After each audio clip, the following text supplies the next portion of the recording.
Sa bawat kanto o kalsada, may mga nakahandang sorpresang magpapakilig sa inyong panlasa. Ito ang mga patok na pagkaing pinagkakaguluhan ng masa, kaya ang kita, saya ang hatid sa inyong mga bulsa. Foodpreneurs, tara na at matakam habang kumikita.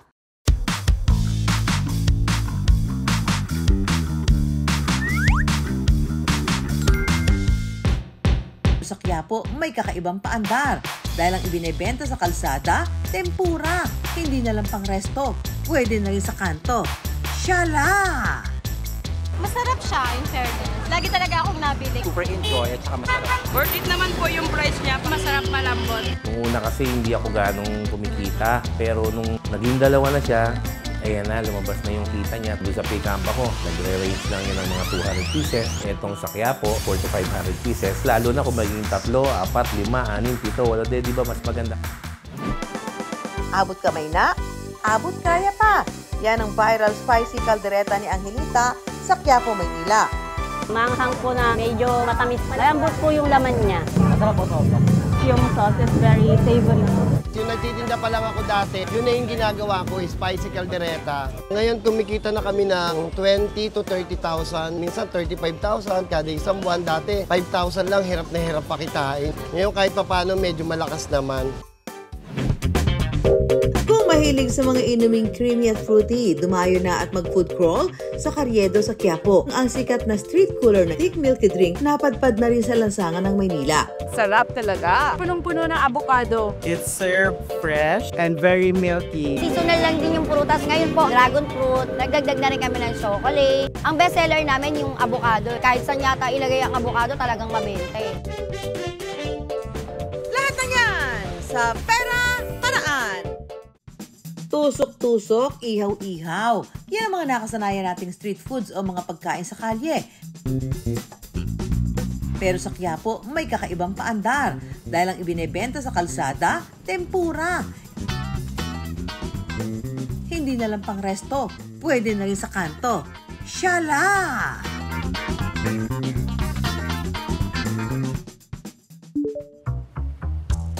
Pagpatak ng alas 2 ng hapon, nakapwesto na ang cart na ito sa may ilalim ng tulay sa Quiapo. Nagsisimula na siya magluto ng mga ibebenta niyang street food ngayong araw. But it's not your ordinary street food.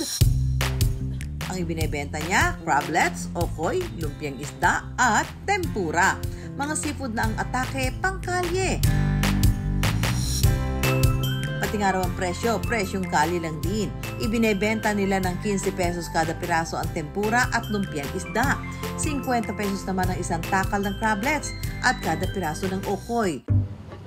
Dahil kakaiba at mura ang paninda, ang mga napapadaan ay iintriga. Masarap siya, in fairness. Then, kumbaga sa presyo niya, pangmasa talaga. So, every time na nag-visit ako dito, lagi talaga akong nabili. Parang wala masyadong nagtitinda nito around Manila, so kaya binabalik-balikan sila. Bago kasi sa restaurant na kinakain ako puro yung seafoods is yung yung fresh, pero dito kabog, fried. Ngayon ko lang din natikman yung fried. Super enjoy at saka masarap siya. Pwedeng lahat makabili. Kasi mahal na ngayon ng seafood eh, di ba? Worth it naman po yung price niya para sa sa pagkain. Okay naman po yung lasa niya, masarap. Kaya first time ko po talagang pumunta rito, madayo lang po itong street na yan po na to. Yung ganito, hindi mo naman siya expect na makakain mo ng ganito. Pero masarap, malambot. Worth it po. Ang nakaisip na magtinda ng tempura sa kalye, si Francis aka Tata Achot. Nagsimula ako dyan sa may P-Campa. Dyan sa P-Campa, marami mga dorms dyan na karamihan, mga kapatid natin, mga Muslim ang nakaano. So nag-isip ako ng isang business ko. Marami na kasi nagtitindang chicken dun eh. So yung business ko na yung talagang kakaiba na pwedeng anuhin ng mga Muslim, di ba? Na pwede rin sa Kristiyano, pwede kahit sinong tao. So naisip ko nga yung tempura. So nagsimula ako dun. Pero bago rin nakapagtinda ng tempura, pinag-aralan niya munang mabuti ang paggawa nito. Ang tempura kasi sa Japan nagsimula. Tinayo ko yan March, siguro as early as January, nagre-research na ako. Meron siguro 2 or 3 months ako bago ko finally na inano ko. Pinapatikim ko muna sa ibang tao. Tapos tuloy ang research. Hindi ako nagdunong-dunungan. 4 na buwan mula na magbukas, ang isa niyang cart naging 2 at madadagdagan pa ng isa. Ang ultimate goal niya kasi magkaroon ng maraming cart at pwesto. Nung una kasi hindi ako ganong kumikita. Pero nung naging 2 na siya, ayan na, lumabas na yung kita niya. Tapos siguro lalo na kung maging 3, 4, 5, 6, 7, wala di ba mas maganda. Kaya lang, siyempre dagdag responsibilidad, dagdag puhunan, at dagdag pagod. Pero okay lang. At saka, kasi napakasarap sa nung maririnig mo sa tao na ang sarap. Sa 2 pwesto, nakauubos raw sila ng 700 piraso ng tempura sa isang araw. Doon sa P-Camp ako, nagre-range lang yun ng mga 200 pieces, di ba? Itong sa Quiapo, nagre-range ng 400 to 500 pieces. Kaya lang ngayon, medyo nag-uulan. Pag talagang umulan, kahit siguro mo, ikaw ba, umuulan, karamihan ng mga tao ngayon, ang sasakyan, motor, di ba? Sa traffic. Kaya, ang parokyano mo, sigurado, karamihan nakamotor. So, yun na lang, isipin mo na agad. Paano ka pupuntahan ng tao pag umuulan? Nakamotor yan. At tumbas ng 30 hanggang 34 kilos ng hipon na nauubos kada 3 araw. Tempura pa lang yan. Marami rin daw kumumenta ang crablets at lumpiang isda. Kaya naman ang kita, umaabot daw ng 5 digits kada buwan. Kitang-kita. Hindi lang kay Francis malaking tulong ang kanyang negosyo, pati raw siyempre ang kanyang mga tauhan na ambunan din ng grasya, lalo na ang tinderang si Daphne. Bali po nakakatulong po siya sa akin, hindi lang po para sa akin, para din po sa anak ko kasi po nabubuhay ko po siya dito sa ganitong paraan. 19 years old pa lang si Daphne pero isa na siyang single mom, kaya ganun na lang ang pagpupursige niyang magbenta sa kalye. Sobrang hirap po. Ang kalaban po namin dito, ulan tsaka araw po. Kapag maaraw po, sobrang tumal din naman po kasi po wala pong nalabas na tao. Pag maulan din po, ganun din po. Bali, lang po, timingan lang po talaga sa malakas, sa mahina, ganyan po. Pero pasalamat pa din po, madami pa rin pong bumibili sa amin kahit maulan po tsaka maaraw. May mga pagkakataon din daw na dinudumog sila kahit na mag-isa lang si Daphne, laban pa rin. Kapag dinudumog naman po kami dito, pinapaayos na lang po namin yung pila para hindi po masyadong makasagabal sa mga daanan. Ang una pong dumating, ayun po yung unang pagsisilbihan. Tapos sunod-sunod na po yun. Kung sino po yung sunod dun sa may nauna, ganun po. Malaking bagay raw ang mga vloggers para makilala sila. Mula nang ma-vlog, dumami ang bumibili sa kanila. Si Daphne na lagi naman ang mga vlog, pinansagang Tempura Girl sa social media. Si Tempura Girl, pamangkin ng asawa ko yan. Siya ang kauna-una-unahang kong tao. Masipag, tsaka fast thinker, may malasakit sa trabaho. Yun, responsable, masipag. Yun ang maganda kay Tempura. Tsaka kung kukuha kayo ng tindero, tindera, ang advice ko talagang hindi naman sa pa-standard EPK, hindi. Kukuha ka na rin lang, babayaran mo na rin lang yung magiliw sa tao. At higit sa lahat, bayaran mo ng maayos. Huwag mong baratin. Sa mahal ng hipon, nakapagtataka kung paano na ibebenta ng mura ang tempura ni Francis. Nasa diskarte raw yan. Hanapin nyo yung kuta nung halimbawa hipunan o kaya banukan. Hanapin nyo yung kuta niya kung saan talaga rektang binabagsak ng mga suppliers. Kasi unang-una makakamura kayo.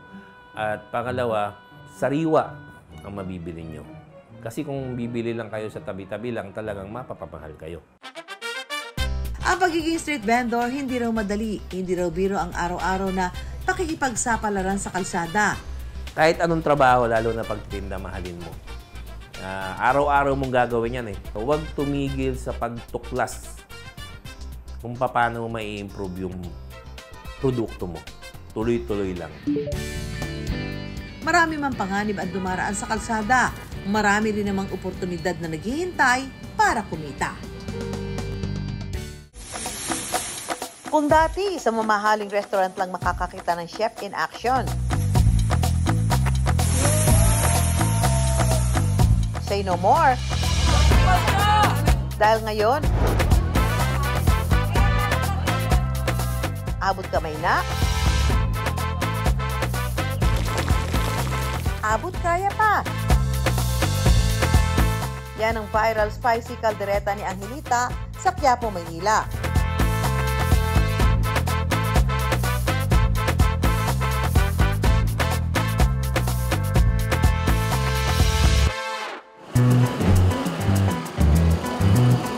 Sa dami ng mabibili at matitikmang pagkain sa Quiapo, paano nga ba magiging angat sa iba? Ang tubong Quiapo na si Chris Angel, na mas kilala ngayon online bilang si Angelita, bayulente sa panlasa ang atake. Paano kasi ang kanyang specialty na kaldereta? Binubudburan niya lang naman ng sandamakmak na sili. Kung gusto niyo masipa ng anghang, sugod na sa kainang ito.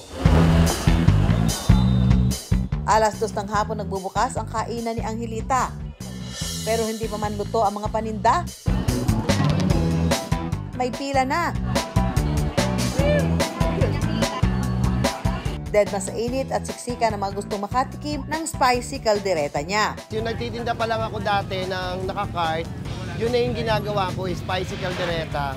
May beef, may pork, iba-iba. Pero ngayon, more pork. Spare ribs ang parte ng baboy na ginagamit ni Angelita sa spicy caldereta. Pakukuluan niya ito ng 1 oras bago timplahan ng mga pampalasa.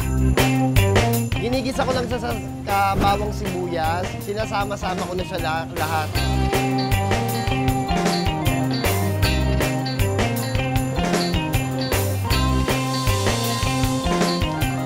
Saka gumagamit ako ng olive oil. Nilalagyan niya rin ito ng keso para mas lumalim ang lasa.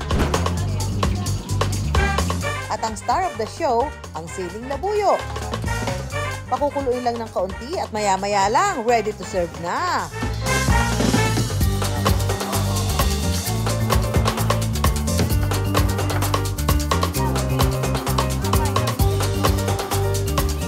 First time po. Nagsimba po kami tapos po dumiretso na po kami dito.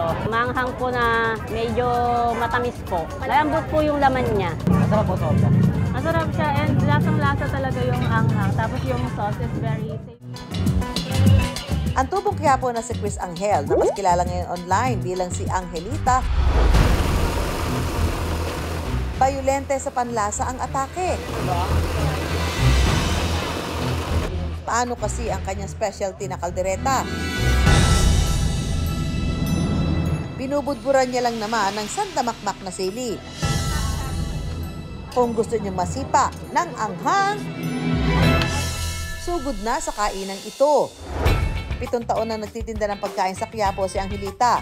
Pero, February ngayong taon lang nang una niyang ipatikim ang spicy caldereta sa kanyang mga customer. Sa isang araw, nakakapagluto sila ng 25 kilos ng baboy. Napasugod na nga tayo ulit dito sa pinipilahan at dinudumog na spicy pork ribs caldereta ni Angelita. Pero nang mapansin ng isang food vlogger, ang spicy caldereta ni Angelita noong nakaraang buwan, makalipas lang ang ilang araw, dagsa na ang customers. Sarap pa rin. Pero naging mas malakas yung lasa niya ngayon kasi nga gawa ng liver spread. Anong cheese. Pa rin. Talaga must try. Actually, napadaan lang siya dito at may mga nakapag-vlog na napanood niya din. Nung mga napanood niya to, hindi pa ganun kasikat eh. Nung binlog niya, doon lang siya nag-boom talaga. Doon lang siya sumikat. Malasa siya. Tsaka meron talagang sipa ng anghang. Yun yung nagpapasarap talaga dito eh. Ito one of the best caldereta na tikman ko. Galing pa po kaming Montalban, Rizal. Nakita namin online at sinubukan namin at satisfied naman yung pagpunta namin dito. Yung kaldereta masarap. Sakto sa spicy lover katulad po namin.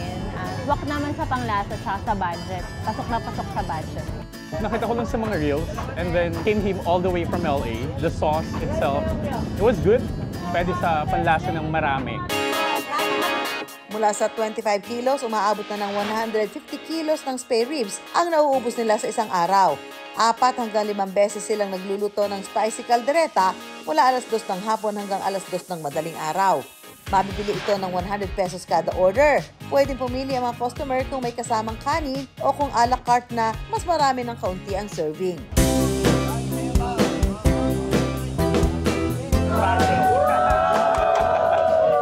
Sa isang araw, pumapalo ng 500 to 700 orders ng spicy caldereta ang natatanggap nila. Ang mainit-init na katanungan, magkano kaya ang kinikita ni Angelita? Ngayon kumikita na kami ng 20 to 30,000. Mas mataas pa minsan minsan 35,000 kada isang buwan. Dati 5,000 lang, hirap na hirap pakitain, Diyos ko. Ngayon kahit papano medyo malakas naman. Mula sa dalawang katuwang sa negosyo, ngayon literal na nagsisilbing anghel si Angelita sa 100 ng kaibigan at kapitbahay na binigyan niya ng hanap buhay.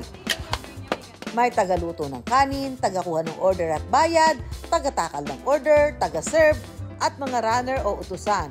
Lahat ay hinihila niya pataas kasabay ng pag-angat ng kanyang negosyo. Dahil lantad sa publiko ang recipe ng spicy caldereta ni Angelita, ang nagbabagang tanong, hindi ba siya natatakot na may gumaya ng recipe niya?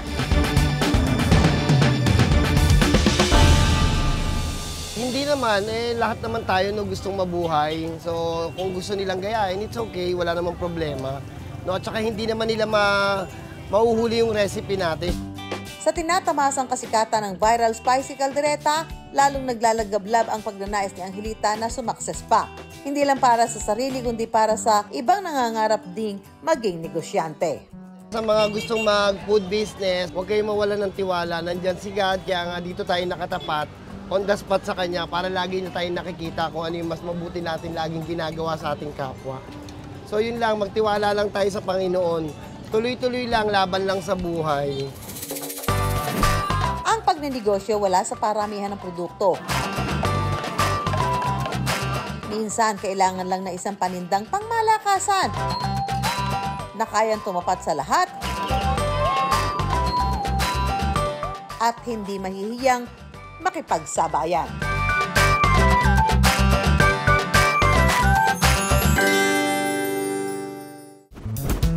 Sa mga kalsada sa Thailand, pinipilahan ng pampalamig ang thick milky drink.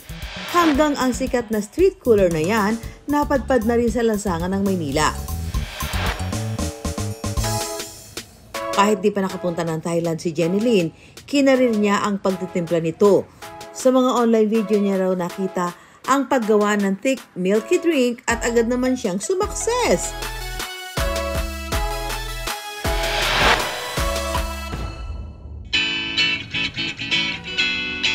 Kung mahilig sa mga inuming creamy at fruity, dumayo na at mag-food crawl sa Carriedo sa Quiapo. Bukod kasi sa mga paboritong Pinoy street food, matitikman na rin sa Carriedo sa Quiapo ang thick milky drink ni Jenny Lynn. Bukod kasi sa masarap at talaga nakapagpapalamig ng katawan, hindi raw mabibitin sa serving nito, sulit daw ang pagpila. Mga Pinoy mahiligan sa magatas Dahil nga tayo, nasa tropical country tayo Gusto nila magatas, malamig. Nagsimula raw magbenta si Jenny ng pagkain sa Quiapo nitong Pebrero lang. May lechon rice, chow fan at Hungarian sausage. Trending daw lahat sa social media. Para pambalanse, nag-isip siya ng dessert na palamig pa. Parang kailangan namin ng dessert dun sa lechon para medyo iwas umay. Dinagdag namin. Ngayon, ako naman, nag-isip ako, lagyan natin ng puro prutas naman. Sa halagang 50 to 70 pesos, mabibili ang thick milky drink na may iba't ibang flavor. Ang thick milky chocolate, thick milky dragon fruit, at ang bestseller na thick milky avocado na wala pa raw isang oras, ubos na. Ang bestseller namin yung avocado kasi kahit saan yata ilagay ang avocado talagang mabente. Noong una may mango kasi depende sa panahon Pagka seasonal lang din yung prutas, ngayon po avocado, dragon fruit, nagdagdag na rin kami ng chocolate, pero meron din talaga kaming mangga. Ang talaga raw nagpapasarap ng kanilang produkto, ang pagle-layer ng ingredients sa baso para balanse ang flavors. Sa paggawa ng thick milky avocado drink, una ilalagay ang dinurog na sariwang avocado. Sunod na lalagyan ng hindi tinipid na thick milk sauce. Gawa sa pinaghalong avocado, condensed milk, powdered milk at all-purpose cream na sariling recipe raw ni Jenny Lynn. Sunod na lalagyan ng yelo, pupunuin ng gatas, lagyan ulit ng thick milky sauce at toppings na hiniwa-hiwang avocado. sa tingin pa lang, ang cool na. Kailangan mahuli mo yung tamang lasa eh. Kasi kapag sumobra sa tamis, sumobra sa lasa, hindi na masarap eh. Over na eh, parang mauumay ka na lang. Kailangan yung balanse lang. From ballpen, padlock, at iba't ibang accessories, kung ano-ano raw ang sinubukang itinda ni Jeneline para kumita. Bata pa lang, siya raw ang naging katuwang ng kanyang nanay sa paghahanap buhay. Kaya sanay na raw siyang makihalubilo sa napakaraming tao, lalo na tuwing araw ng Quiapo.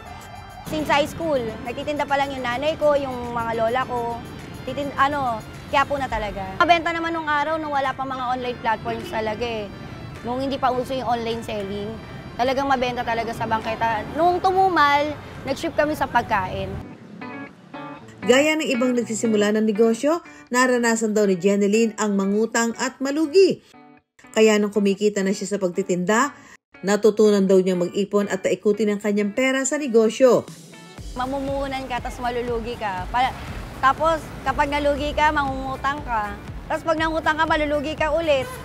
Dagok na naman yon. Pero sabi nga sa'yo, wala namang imposible kapag sinamahan mo unang-una dasal. Kailangan bawat negosyo mo magdadasal ka kasi doon gagabayan ka eh. Kahit ang kanyang sikat na ngayon thick milky drink, di raw agad-agad bumenta. And matumal talaga yan kasi hindi nila kilala eh, lalo na ganyan yung display. Hindi nila kilala talaga ano yan, ganun. Bagong-bago eh, nakita namin yan sa Thailand eh. Yung mga ganyang atake. Nung natikman na, tas na-vlog ng ibang vlogger, yun, na ano na po, na medyo nagtuloy-tuloy na. Ayun o, punong-puno ng laman. May cheese, may stick nga, may tinatawag na stick na flavor.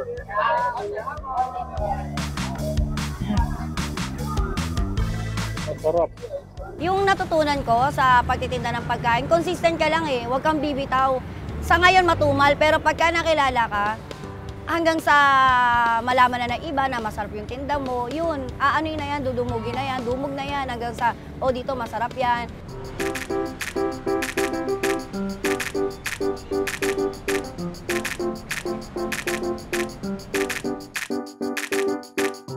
Sarap talaga. Masarap. Saka punong-puno ng avocado. Tsaka talagang bagay kasi init na araw, no? So, very refreshing. It's served fresh. Then, I like it kasi hindi mapait yung avocado. And very milky. Yeah, yung isa. Mahirap siya, pero masaya naman kasi maraming bumibili. Siyempre, kumikita, kaya mas masayang magtinda. Galing Thailand dyan, sa Wadika.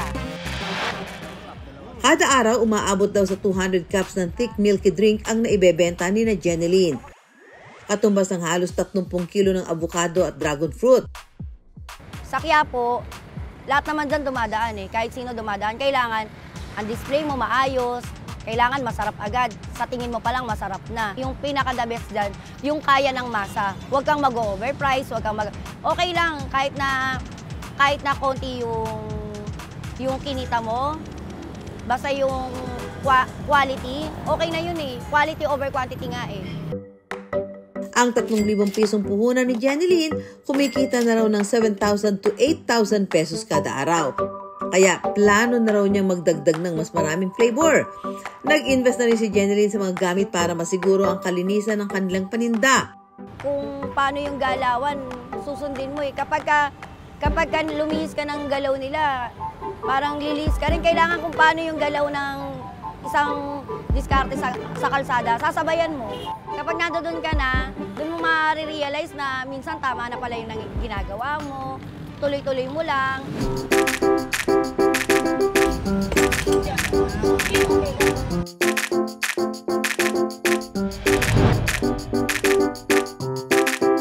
Sa kalsada raw, madalas nasusubok ang galing sa pagninegosyo dahil kung patok sa masa, wala nang kawala ang kita. Kaya bago mananghalian, mga business ideas muna ang aming pantakam. At laging tandaan, pera lang yan, kayang-kayang gawa ng paraan. Samahan niyo kami tuwing Sabado, alas 11:15 ng umaga sa GMA. Ako po si Susan Enriquez para sa Pera Paraan. Susan tayo!